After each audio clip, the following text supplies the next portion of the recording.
Well, thanks for joining me on this beautiful day in San Jose. I didn't want to take the view from you away of the San Jose State campus behind me, but obviously lighting is inclement with such a nice view. So let me move this to a better lighting positioning and let's start about talking what happened at HR Tech this week.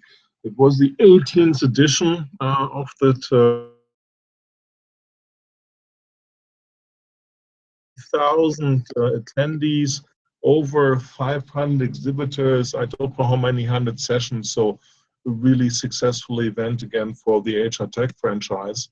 And it's basically the event to be in the HR industry, not only companies attending and entering the market from Asia Pac, from Europe, from Latin America, out of India. So it's a global event. It's the event to see what is happening both trend-wise. The flip side is very tough for people to stay on top of everything. My challenge on top of it, I only had Sunday and Monday at HR Tech, was busy at other events during the week. So here are my takeaways. What I want to share, first of all, is I had a amazing panel on Monday together with representatives from 5 vendors on analytics. I think one of the most powerful, interesting things in enterprise applications overall, but also specifically to HR because we make so many decisions in HR, which often are only based on gut feel, and with that we get in trouble with compliance, with our aspects for that. And guess what? Ones and zeros have no bias. Ones and zeros have no preference. Ones and zeros make objective decisions. And the panel I had Adeyemi Ayao from Workday, Martin Houtzone from Ultimate, Mike Zemka from Equifax Workforce Solution, Jonathan Render from Fastlight Help, and Max Simkoff from Cornerstone Demand. Really a who's who of people who are implementing the first predictive analytics applications and use cases in HCM. I tried to Meerkat and then to Periscope the session. Unfortunately, networking failed. I would have loved to have that here, as we, especially in those 5 gentlemen, did a great job.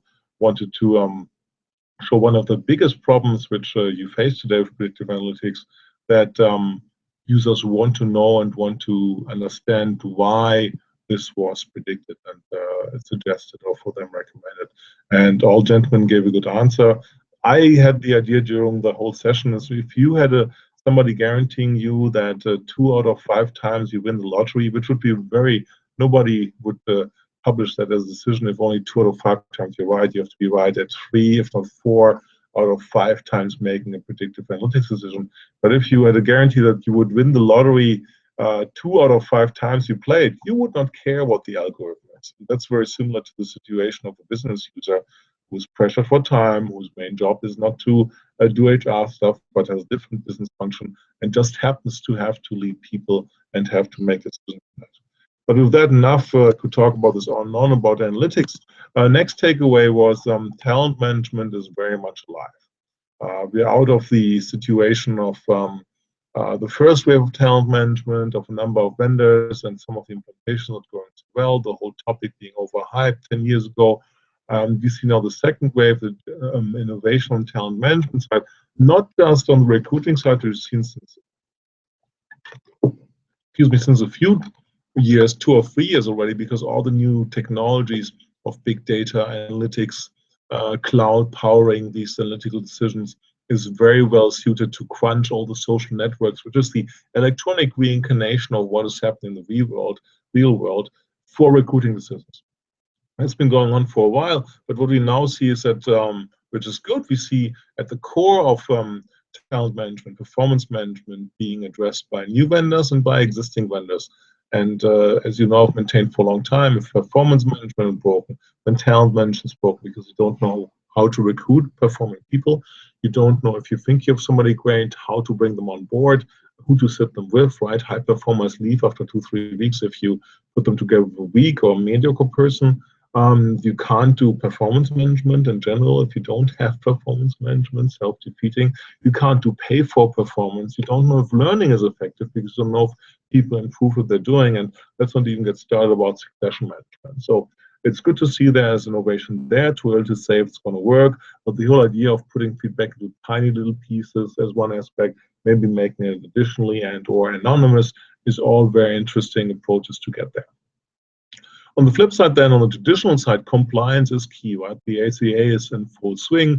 Enterprises need to make sense of that, need to cope with it, and basically make sure that they're compliant with it. And the vendors now have the solutions for that, which is a good thing, an encouraging thing to see. Pretty much every major vendor offers a solution, and dedicated vendors who only make a living in the compliance side are doing pretty well too.